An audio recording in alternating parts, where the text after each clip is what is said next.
Welcome to TruthStream. Today we are here with the lovely Sam Sorbo, and we're going to be talking about a plethora of topics, including her background and a bit about the education system, homeschooling, etc., and then see where this goes. Sam, welcome to our show. Oh, thanks so much for having me. Yeah, let's see where this goes. Awesome. Well, tell the viewers maybe a little bit about your background, and we'll start there, and I'm sure we're excited to hear from you. So go ahead. I love that you want to start there. It has almost nothing to do with where I am today, but sure, why not? Let's go there. Well, just because they don't know you yet. So no, but they will by the end of this hour, however long we go for. So I was raised to go to college. That was the whole point of, living, was to go to college, get a good job, make a good living, and then maybe get married and have kids.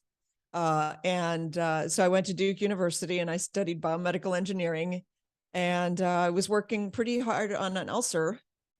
I took some time off because I was working pretty hard on an ulcer. Wow. And I started modeling, modeled internationally, was hugely successful beyond my wildest dreams, decided to leave college, and woke up one day and went, wait, so I did it? Like, I did everything that they told me to do, and I succeeded because I have money in the bank and I'm making a good living. So is that it? Like, stick a fork in me, I'm done. Right. And that led me on a search for some sort of foundational truth in the universe. And I discovered God.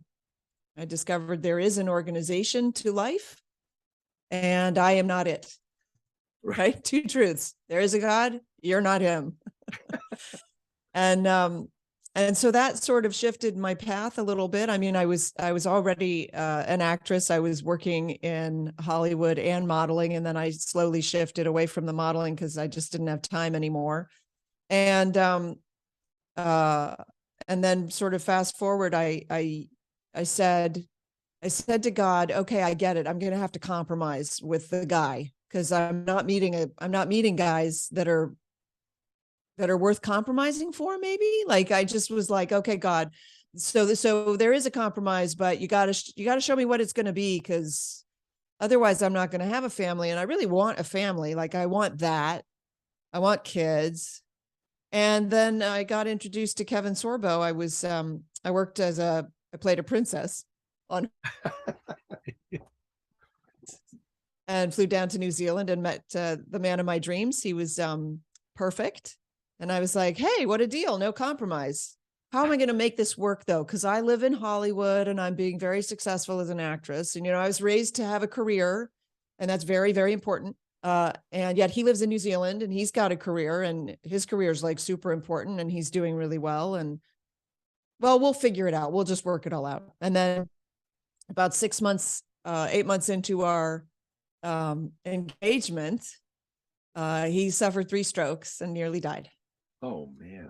And I landed the best job ever. It was a national network TV commercial, which is ka-ching, like a lot of money, first class travel to New York, everything paid for, fabulous shoot for my very favorite thing in the whole world, because God never does things halfway.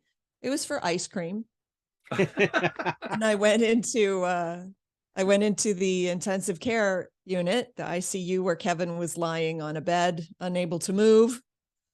And I said, do you want me not to go? And he said, yeah, I want you not to go. And so I immediately went, oh, that's the compromise? I was just thinking you were going to say, wow. Okay, deal. So I walked away from my career and took care of him. He went back to work about 4 months later. We got married. Where was this, in New Zealand, or was this up here? He actually stroked out right outside Cedars Hospital. I lived very close to Cedars, and he had a stroke, and he came to see me, not realizing that he'd had a stroke. And then he had another stroke right in front of me, and I was like, oh, come with me. We're going to go to the hospital now. Wow. So It's a remarkable story because he was very clearly preserved. I mean, it should have gone much, much worse. It was very difficult for him for 3 years. It was a battle, and he needed me. And I was there because I was willing to make that compromise, because every decision is a compromise. So this is what I teach and I train parents and young women and older women. These are foundational truths that are not covered in our schools because we don't have a system of education. We have a system of schooling. It's a completely different thing. And it leaves out the most important things. I'll say that again, because it's really crucial that people start to comprehend this. It leaves out the most important things. And we all know it, but we won't admit it because we went to school and we learned school good. And so we think school's good. I'm the problem. And I can explain that. For instance, do you guys love math? No, Are you math people? Not really, I suppose. I mean, I can do it, but I like math. I like theory, but I'm not good at practice at all. Okay. So would you say I don't have a math brain? Probably. Yeah. Okay. I will tell you, your school failed you in teaching you math, but you personalize it and say, well, I just don't have a math brain. That's just not how my brain works. There is no such thing as a math brain. That's a fallacy. But we personalize the failure. We institutionalize the successes. So you like philosophy. I'm not going to say you. Where do you credit learning philosophy? Where did you learn your thinking skills? probably not school. Nature. Okay. Yeah. So you've already sort of gone beyond well, my school was great for this, that, but not the other thing, right? Most people, they stop at the end of school and they say, I don't personally have a math brain, but I love reading because my teacher in school was great. That's what happens. My math teacher was great, but my English teacher was not great. And so I really am bad at English, but math, the school really did me a solid on math. You see, so we don't blame the school for the fact that we fail this. We don't hold the school to account, but we credit the school for the stuff that we get right. Gotcha. And so the failures that we take on are very personal to us. I don't have a math brain. I can't calculate. Right?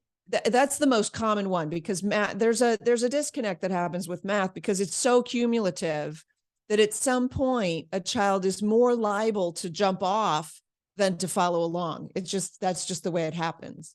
So I always go to the math. I happen to be a math person. I absolutely love math. But that's because I had a great teacher in 4th grade, right? And I love math. And so for me, it came very, very easily. Why didn't I love English? It just wasn't as easy. And now I write for a living. Right. But I grew up, and they bifurcate, right? They lead us to believe that if you're math and science, if you're STEM, you're STEM. If you're humanities, you're not STEM. Like you got to pick. That's not true. That's another fallacy. So we have all these fallacies that I work really hard to dispel, because we are hurting right now, because we've finally woken up to the fact that schools are abusive towards children, and we don't want that for our children. And so now we're saying, okay, but I don't want that. Like, I don't want them to be confusing my child with regards to gender, right? But how do I replace that? And I'm trying to tell people that's always been child abuse. You don't have to replace it. You just have to figure out how to disciple your child in truth. What a good point. Yeah. It's always been abuse. It's ridiculous what we've come to accept. I mean, there's always sort of been this, at least in my experience with education, this gradual shift away from education and into more indoctrination.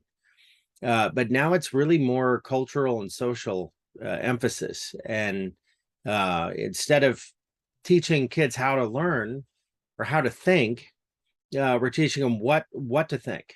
And it's catastrophic, I think, in many, many ways. They seem very, very confused about it. And I can absolutely see why. Right. And we have this tendency to say, well, back when I went to school, it wasn't like this, which is true, but it's always been this. So when people say, well, the schools are broken, I correct them because the schools work just fine with what their intention is, which is to break us and make us compliant. They're very successful there. And the proof is that you and I sit here and we go, well, back when I went to school, school was good. And yet you don't credit school with who you are today, what you've become, and how your brain works, right? You're the first thing you said was, well, I probably didn't learn that in school, right? So we tend to credit the school with, well, I learned how to be a good person. I learned how to make friends. I learned how to whatever. Yeah, but my argument is that was just by accident. Like something good had to come out of that whole morass. Maybe it was the fact that you learned how to make a friend. But what if you would have learned how to make friends better, not being immersed in a vat of children your own age, but conversing with adults for most of the day? Because we learn from adults. Children learn from adults how to be adults. But when they're sent to an institution every day to be swallowed up in a pool of the same age children, they have very few role models in that system that will teach them how to be adults. And now we've turned the noun adult into a verb, to adult, because children don't know how to adult, because they never learn it, because the schools don't teach it. The schools teach to be infantilized. They infantilize the children. So the children go all the way through college. They have no idea why they're in college. They're getting a degree because they have to get a degree because that's what they've been taught to do. For what? What's your degree in? Middle Eastern basket weaving, or I don't know, 17th century French pottery. Does it matter? No, but you're spending $200,000. Maybe you should learn how to be an adult, not put yourself in tremendous debt for no apparent reason. Right? I feel like that infantilization was strategic because it most certainly has made everybody compliant, and they conveniently got rid of civics and whatnot about the same time they started emphasizing that. And the relationship that I'm seeing with people and government is almost like a parental relationship. It shouldn't be. It's wildly inappropriate, but most people seem to think their rights come or given to them from the government rather than God. And that and they don't really know much about the founding documents or how government works, how monetary policy works, things that really have a huge impact on our lives, which I think is really convenient for the folks that profit from manipulating those systems. Right. And what do we do about this? Right. So those are fantastic points. So you're pointing out the things that are important for children to learn that you didn't learn in school. I didn't learn. See, this has been going on for a long time. Okay. And if you understand that those are some of the more important things for kids to learn, then you shouldn't put your children in school. So what do? Well, I can't teach it. I don't know it. But maybe you should learn it. Maybe you should figure it out with your child. And by the way, what a great opportunity to show your child how to learn is to learn alongside them. Yeah. And literally show them how to learn, because you're learning it too. And I'll tell you, this is such a funny thing. I tutored calculus when I was in college, and I had tested out of calculus by the hair of my chinny chin chin. I crammed before the exam and then promptly forgot everything afterwards, but I scored high enough to not have to do the first year college calculus in college. And so I was tutoring it, but I didn't remember any of it. So what I would do is, as I'm tutoring, I would read ahead in the book while we're working on the problem. that they're working through in the book. And I'd look at it and I'd go, why is that a 2 there? Oh, right. And I'd figure it out. And then I'd say to my student, you're probably wondering why that's a 2 there. And she'd be like, yeah, how did you know? It's because I was learning the same thing she was. Nice. I just knew how to read the book. Yeah. And you're an adult. You know how to read the book. Your kid maybe doesn't know how to read the book, but maybe that's the lesson that the child needs to learn. So you show them how to read the book and how to discern from the book, right? By the way, we don't teach the Bible in school, right? Right. That we don't. If we're Christians, we think the Bible is like almost a sacred text, right? It's like the inspired word of God, right? Right. But we send our kids to a system that thinks that it's toilet paper. Literally. Like the system ignores the Bible. That's how important it is. It is not even important to denigrate. It just ignores it like it doesn't exist. And yet we send our kids into that system. And so when you ask Christians today, well, what do you think about the Bible? Oh, the Bible's important. Every Sunday we get the Bible out.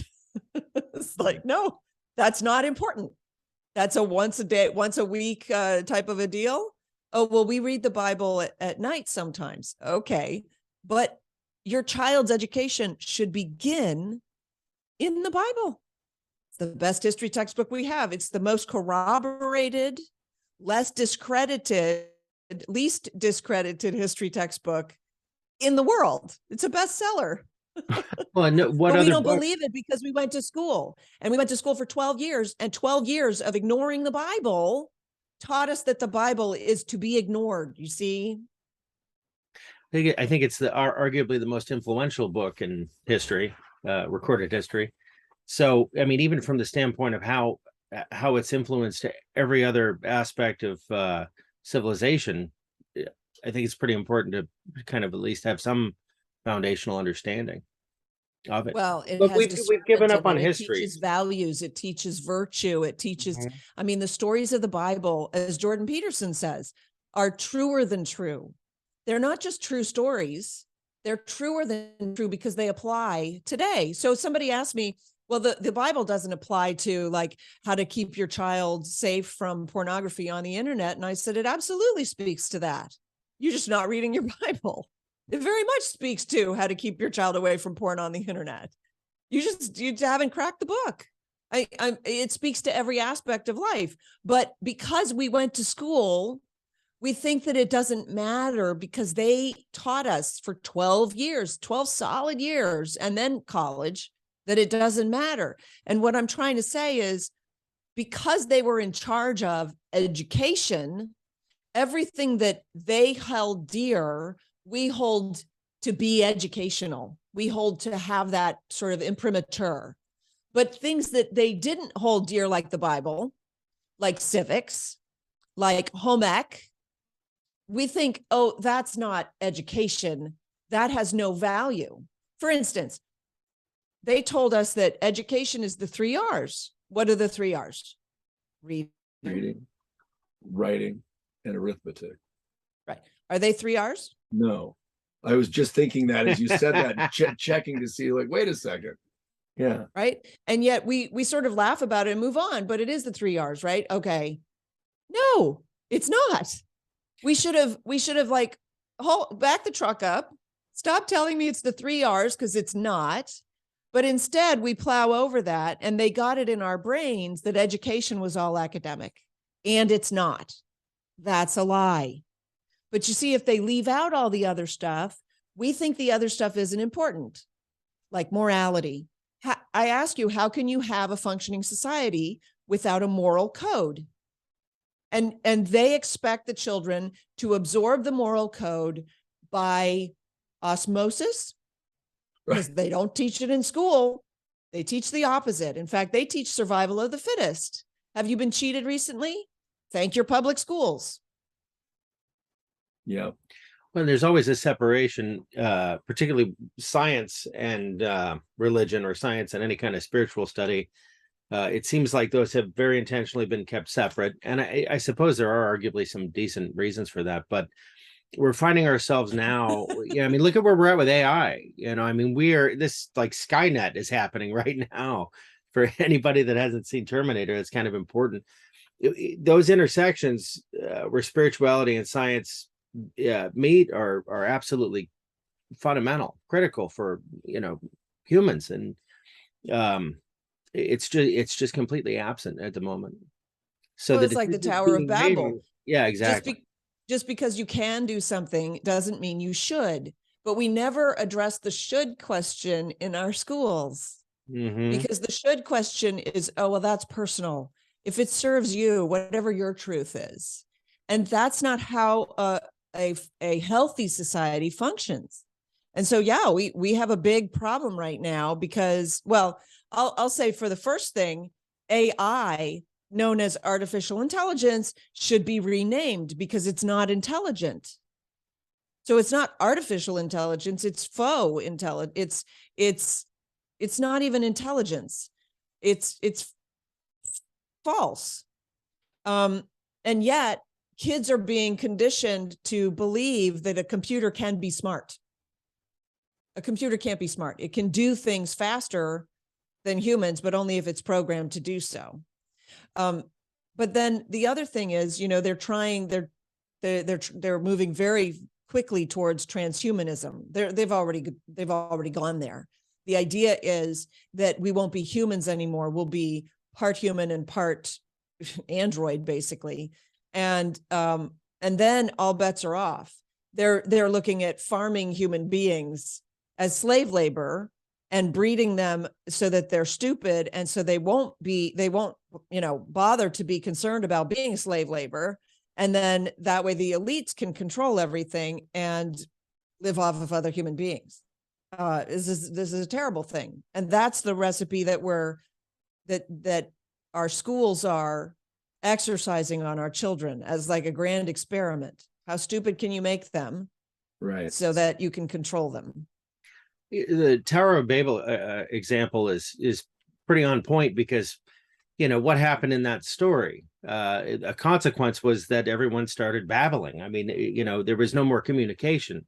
And what do we have now? Today we have all these impairments to language. Now there's special exceptions for pronouns, and for there's just an entirely different way of communicating that really prohibits any meaningful communication. And that really came up in the last 5 years or so. And so people can't even communicate. They feel isolated as a result. And that isolation, I think, leads to all sorts of crises, especially, for developing minds. And the attention span, I mean, everything. Yes. If they don't get it in 8 seconds, something I was noticing, there's these beautiful women that are going to college, and then through the indoctrination, they're coming home by Christmas and their hair's blue and it's shaved, and they show the before and after pictures, and I can imagine as a parent just looking at this going, oh my God, why am I spending however many $50,000 for this garbage? It's Well, and it is the attention span, whether it's social media or whatnot, these 30-second doses with TikTok, or they're all doing that now. No one ever really invests much of themselves in anything, because it's drug seeking behavior. Everybody wants that hit of dopamine. Everyone wants that they want that novelty. And it's just sort of taking over thinking, which sounds like a pretty serious problem to me. Well, what do you think? Well, I was just going to say, and I think that's why we like to have these longer conversations on our show. I mean, we'll take snippets and put it on TikTok so that people can go, oh, I'd like to hear more about that. But you get a lot more out of a real conversation. So yeah, what are your thoughts on that, the short videos, etc.? So there's a phrase called toxic mimicry. Are you familiar with it? I've heard it. Yes. It's a wonderful phrase, because it means something that looks like something else, but it's toxic instead. So it looks like a good thing, but in fact it's harmful. So drugs, they look on the surface, they look like a good thing. They feel good, but actually they're harmful.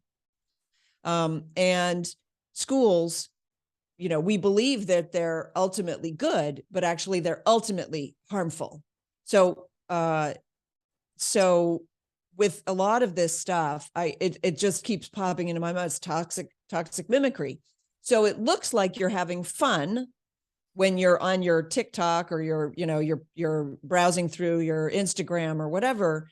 You feel like in the moment you're having fun, but afterwards you realize it was actually harmful. It was a time suck. It was a waste, right? And there's a story. It's a horrible story, but I haven't found a better analogy. I read a story about a young mother who she hadn't gotten to the store to get formula. So she thought instead she would give her baby water, and the baby suckled on the bottle with the water in it because it thought that it was getting formula, but that was toxic mimicry. And in fact, the baby died because the babies can't drink water. They need formula. They need all the nourishment that they can get. And if they get something that is fake nourishment, their life is so, tenuous that the baby died, sadly. That's what's happening to our children in our school system. They're getting something that appears like nourishment. We've been taught that the 3 R's are education, that the 3 R's are nourishment, but they're getting it in such a way that not only is it not nourishing, it's killing them. And it's killing them by convincing them of things that are false. And that's death, because they start to kill themselves. That's why teenage suicide is up. School shootings, all the school shootings that we see can be blamed on this, because they're saying that they're giving education, but they're not. And the reverse of it is so phenomenally good. It's as good, if not better than the toxicity of what we are seeing in the schools today. And so that's my whole mission, is to convince parents that they are enough and that they can educate and disciple, because it really is discipleship, their children themselves. And they can certainly be empowered to do so. I'm not saying that they do everything on their own. What I'm saying is they can take charge. And in taking charge, they are doubly blessed, because not only does that mend and improve any relationship that they would or do have with their child, it grows from there. They grow as individuals. So, once I gave up my career, I tried to go back to acting when he was healthy. That didn't work. I tried to go back to acting right after I had 3 children. I was derailed again for other reasons. And then several years in to homeschooling, God redeemed my career. I wrote a film. I produced it. I put it into theaters. It ran for 4 months. It was hugely successful. Who would have thought that was even possible? Right. But all things are possible if you walk in truth. I just walked the walk. I wrote the movie because I realized that I was raising 3 kids as Christians in a fundamentally secular society. Their faith was challenged 8 ways every day. They're constantly barraged with challenges. And I thought to myself, it's too bad atheists' faith isn't challenged like that. I wonder what that would look like. And then I thought, that's a movie I would go see. And then I thought, I kind of want to write that movie. And then I did. Yeah. It's called, by the way, I highly recommend it. It's called Let There Be Light. It's a really good movie. Very proud of that. Excellent. But I'm just saying, the story isn't written. We learn in our schools that your goose is cooked. You determine exactly what you're going to be, and that's what you are for the rest of your life. No changes, no mulligans, no whatever. That's what's emphasized in our schools. And it's just not true. We ask kids, what do you want to be when you grow up? But we really shouldn't be asking that question, because it limits them. What don't you want to be when you grow up? If we go back to the founders, and can we agree that the founders were geniuses? Look what they came up with. The greatest leap in prosperity the world has ever seen, because of freedom. Because of the freedom that was authored by Jesus Christ, I'll add, but because of freedom, okay? And they came up with this. Not that they invented it, they took it from the Bible, sure, but they designed the system of governance that we had up until recently. Right. And that was genius. Well, where did they go to school to learn that? Oh, they didn't go to school because there weren't any. Well, So you're telling me they were all self-taught? Yeah, that's what I'm saying. They were all self-taught. And this is the greatest lesson that I learned from my children, from my third. So my first one's an actor. Okay, I can teach that. My second one's an engineer. I went to school for that. I can teach that, right? Once I figured out that I could teach it, I was like, okay, I got this covered. I'll do the teaching thing. It'll be all good. Because I went to school and I thought that the teaching paradigm was the truth. It's not, it's a lie. The whole school paradigm is a lie. It's all built on a lie.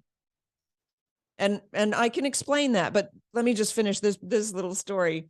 Sure. My daughter's an artist. What? Okay, God, I think you made a mistake there because I can't teach that. I literally can't teach that. And she's very much an artist. And so she's been drawing since she was very young because I told her she should, because she was good. I was like, if you really love to draw, even when she wasn't good, she loved it. So I'm like, okay, here's some more paint. Here's some paints. Here's some pencils. Here's some, now she's like super good at the age of 11 or 12. And I'm like, okay, I'm tapped out. I don't know what to do. Somebody said, well, maybe an anatomy class because artists need to know anatomy. And I'm like, yes, I'll find a teacher. The teaching paradigm is still alive and well, and I will find her a teacher, and I will delegate my responsibility, and it'll all be good. And I ran up to her room and I said, so an anatomy class? And she goes, oh, Mom, with, this, there, bless your heart, kind of 12-year-old. And she opens her sketchbook and she shows me a double-page spread of various drawings of the interior workings of the human knee. Wow. And I was like, oh, so you're already teaching yourself. Like, yeah, that's great. And that's when I realized the lie is that you need a teacher. The lie is that you won't learn. The lie is that you won't learn. And so by putting that lie on the child, we make him think learning's hard. Nobody wants to learn. Nobody really like that it's distasteful to learn. That's what we're imbuing these kids with, is this disdain for learning because it's so forced. But the opposite is true. The joy is in learning. Every joy that we have is when we can say, oh my gosh, I did that. I just learned how to do that. I just figured that out. That's the joy. And so we should be affording our children at every opportunity that joy. And the last place you'll find that is in an institution. Wow. Yeah, it's true. It's true. They don't foster curiosity, and curiosity is what fuels the learning process. Exactly. Make it interesting. They kill curiosity. Children are so curious, right? The 2-year-olds, the 3-year-olds, why, what for, how come, why, when, how many, right? And then they get to school. What's the first thing you learn in school that you have to do before you ask a question? Raise your hand. How to raise your hand. Yeah. What is that? Think about that. What is this lesson? Order following. Follow orders. What else? Lots of lessons in this. Get permission. You have to ask permission. You're not allowed to learn unless the teacher says so. You can't speak until. Be compliant. Be compliant. You have to be compliant. They learn to sit down and shut up. Stop asking questions. Really, this is a barrier to entry because you have to draw attention to yourself. I'm the dumb one and I have a question. Yep. That's really. You ever be in that situation where you have a question, but you're sure that you're the only person that's wondering that thing, and you're the dumb one that you don't understand. That's the personalizing the failure while you institutionalize the success. Okay. And so this is a barrier to entry. So the first thing the child learns when he goes to school is don't ask. Okay. What's the beginning of an education? It's a quest for knowledge. So what does that start with? A question. So the whole school is anti-education. It's the system. I'm not blaming teachers. You were a teacher. You were sucked into that system because you wanted to pour into kids. I get that. That's not the way to do it. And the success is, we say, well, these kids were really successful. Okay, great. What's the percentage? Because boy, it's going down. Do you know what proficiency is in Ohio for reading? You know what you have to score to be considered proficient in Ohio? Just as a percentage. Do you have any idea? I'm afraid to ask. Yeah. Please go ahead. 38%. I was thinking it'd be in somewhere in the 30s, but I didn't It's a failing grade that's considered proficient. In fact, I was on an interview earlier, and the guy talked about an article that came out in the 80s. I think it was the 80s in the Chicago Sun-Times, which is not a conservative paper by any stretch. And they said 49% of high school teachers of that day were unable to read the article.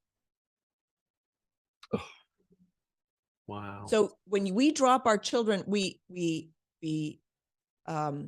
attribute the successes to the institution. Okay. So we think we're dropping our kids off at an accomplished and proficient and worthy institution, right? You have no idea who the teacher is, who's going to be pouring into your child.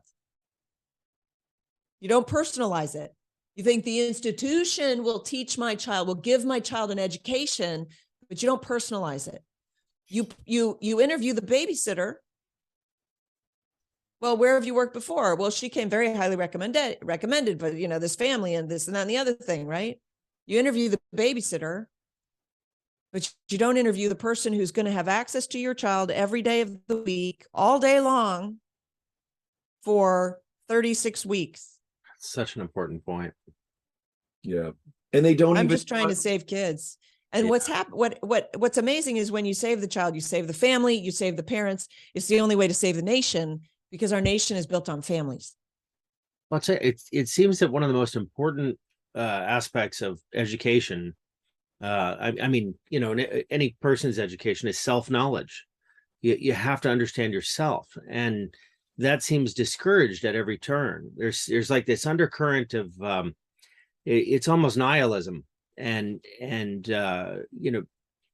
so kids are taught that their identity is something that they choose. It's something that they pick off of a shelf or something. They adopt their identity rather than something that you earn, usually through adversity and conquering tasks, and you grow as a person and you get to know who you are, trying things out, failing. And so many adults today, and it's kind of shocking, they don't know who they are. And it presents a real crisis in anyone's life if they end up in adulthood and they don't know who they are. I mean, everybody kind of confronts moments in their life where they question, who they become, maybe, or something like that. But self-knowledge is critical, and it seems to be disappearing. Yeah, I love talking to you because you try to sound not terribly judgmental. Like you say things like it's almost nihilism, and I'm like, well, what about it isn't nihilism? It's not almost nihilism. It is completely nihilism. That's what they teach in school. Yeah, they teach that you are a series of accidents of nature. There's no purpose for your life. By the way, you're the most important thing in your life, but you have no purpose. Right. So it's like this double whammy. It's like they teach children, you're great the way you are. Don't let people criticize you. And the children look around, they go, well, I know I'm a hot bag of mess, and this is as good as it's going to get. It's child abuse to teach children that. You're not raising. What I tell parents is you're not raising children. You're raising the parents of your grandchildren. We raise adults. We raise our children up to be adults. And so you hold the bar high. And it's an amazing thing because children want to jump at it. They want to attain it, just like a tree branch. You hold it higher. And then the day that they can grab it, that's like a huge, that's what we want to give our children. But instead we lower the branch and they go, well, that's not that interesting. And that's education. That's not that interesting. And that's supposed to thrill me? That doesn't thrill me. I guess I just hate life. That's nihilism. Yeah, if everybody gets a the trophy, antidote where's for the that- value? Where's the value in the victory or the trophy? There isn't one any longer because it's What's that? oh, when everyone gets a trophy. Oh yeah, that's The another way trophy of has denigrating no the value. whole thing, of destroying it, allowing men to play in women's sports is absolutely the death of women's sports. It's the end. Awful. It's the end. And that's nihilism. And there are all these people who feel like there's nothing they can do about it. Why? Because they went to school and they were trained. Don't stand up. Don't raise your hand. Don't call attention to yourself. Just conform. Keep your head down. The bullies will pass by you. All of these lessons we learn in school. This is the death of our culture. It's the death of our society. And what's amazing to me is the antidote is so easy. The antidote is so easy. And it's like, it's okay. It tastes a little bit funky, but you're going to feel so good later, right? It tastes a little weird because you're not used to it, but it's going to feel so good later. And so that's why, I'm going to plug this because this is what really everything that we're talking about, my playbook for home learning. So I developed this as a resource for a conference that I gave. It's actually a workbook. Oh, cool. Okay. Nice. Oh, did we freeze? She froze. She'll come back in a second. Because what they think about education is fully informed with what they learned in school. And what they were taught in school was not education. So we think about education in all the wrong ways.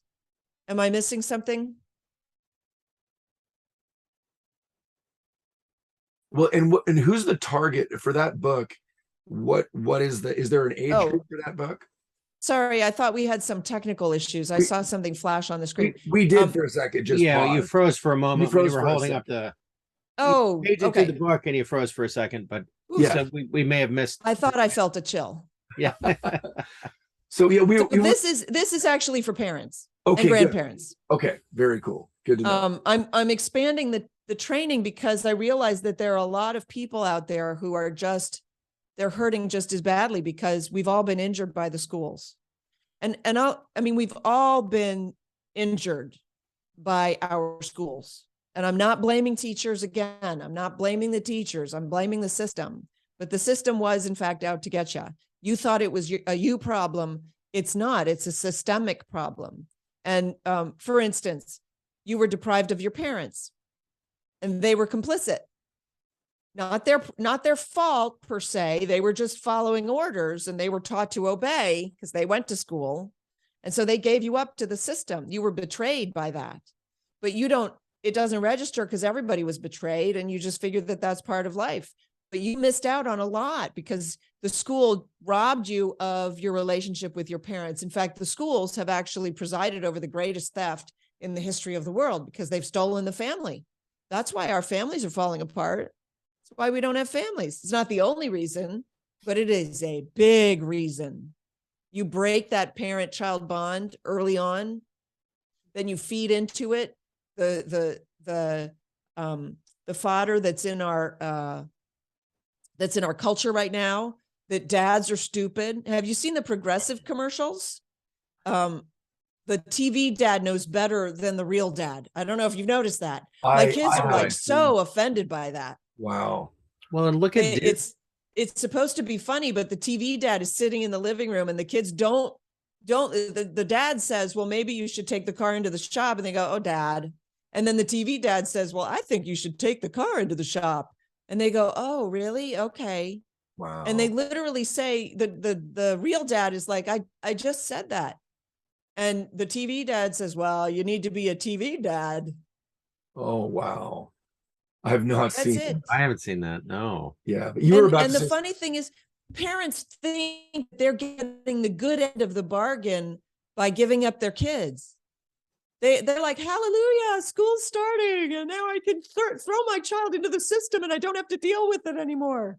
That's like, I can't even begin to tell you how wrong you are. you have no idea what you're forfeiting. You have no idea what you're surrendering.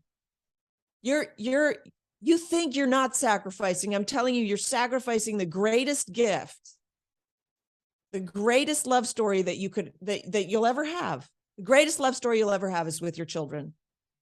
Spouses notwithstanding, spouses are spouses. It's different. It's different. Right. Well, it seems that even after school, kids get home and they get handed an iPad, or they're on their phones. So there's very limited interaction anymore with the family. But Disney's a really good example, because kids have been educated on Disney for a long time. They've been entertained by Disney for a long time. And what's the common theme in just about every Disney story? They off the parents. They off the parents. Exactly. How convenient. Right. No, I mean it almost sounds like an agenda, doesn't it? There's that word again. Yeah, I knew she was call it what it is, darling. Let's get rid of the almosts and the maybes. You know what's going on. Well, yeah, we know what's going on. The audience, and then you go in for the kill. That kind of maybe he tees it up. He tees it up, and my point is, it's so much easier than you think, and so much more rewarding than you ever dreamed to have your children home with you. You think that you have to do school, and I'm saying to you, school is child abuse. Don't homeschool, home educate, home disciple your children. And we argue that the schools, well, now it's just indoctrination. Darling, it's never not been indoctrination. That's what education is. They just have the wrong doctrine. So you recognize that it's a pack of lies. But education is indoctrination, and should be, because you want your children to have the truth. But they're only going to get the truth from you. They're not going to get it in the schools. And so don't do that child abuse on your child and just expose them to a ton of lies. It's just not, and it's not worth it. It's not worth it. Maybe for the audience, you can kind of explain. When I talk to parents about homeschooling, almost universally I hear, "Oh, I don't have time for that," or, "Well, that's a luxury I can't afford. I would love to homeschool my kids, but," you've heard all those responses, I'm sure. Yeah. So what's the answer to that one? But my favorite is, what about socialization? As if that has anything to do with education. Let's get our priorities straight. That's another thing we don't teach in school, is that you have to prioritize. And once you prioritize, every decision becomes binary and super simple. But we don't teach that. We teach, make a pros and cons list, which is nothing but chaos. You look at your pros and cons list and go, well, now I really don't know what to do. It's terrible. It's terrible. What I'm trying to tell you is, it's not at all what you think it is. And so every objection that you have, invalid. You're wrong. You're wrong. I know it sounds terrible, right? That's going to make a great TikTok, by the way. Because all the assumptions that we have about what education is, were taught to us by the indoctrinators, right? The non-educators, the system that abuses children. That's all we have to go on. So throw that out. Take your children out of the system, and then start to figure it out. And I tell you, they will teach themselves. You will know enough to get them started, and then you will watch miracles happen. It's an amazing, amazing journey that you take with your children. Your job is not to tell them who to be. Your job is to witness them on the path to discovery and disciple them on that path. It's a completely different thing. I love that. And that's why this is so helpful, because parents start to really understand what their aim is. If your aim is college prep and career readiness, which is what I was taught, right? That's what I was raised in. And I did it until I figured out that wasn't the answer. The answer to happiness is not money, but that's what the system tells us. Right. It's all about the money. College prep and career readiness, that's all money. And then they don't tell us how to handle money. They only teach us how to go into debt. So true. Right. Yeah. So it's a terrible sleight of hand. It's what is it? Monty, one 5-card Monty. I don't gamble, but it's a shell game. Right. It's so, and there's a much easier way. So for those parents who think that they can't, The only reason they think they can't is because the school taught them that. So good luck with that. Well, the Rockefellers had a big impact on education. And these outcomes are by design. Right. Right. A lot of people had that kind of impact on education. Well, and it's not education, schooling. Right. Yeah. It had that impact on schooling, but we can fix that. We can fix it in one generation. That's what I tell people. We can fix it in one generation. It only takes one generation if you invest. And the thing is, you know, our culture hates children. It disdains children. The abortion is still rampant. There's still this fight to kill babies. Even churches are like, shh, do you want to take your children to the kids' church? We have a lovely children's ministry. Children should sit in church with their parents. Why are we infantilizing our children? Jonah should not be a cucumber. Right. That's blasphemous, basically. We teach children that the Bible is a bunch of fairy tales. They grow up to not be Christians, and we're like, what happened?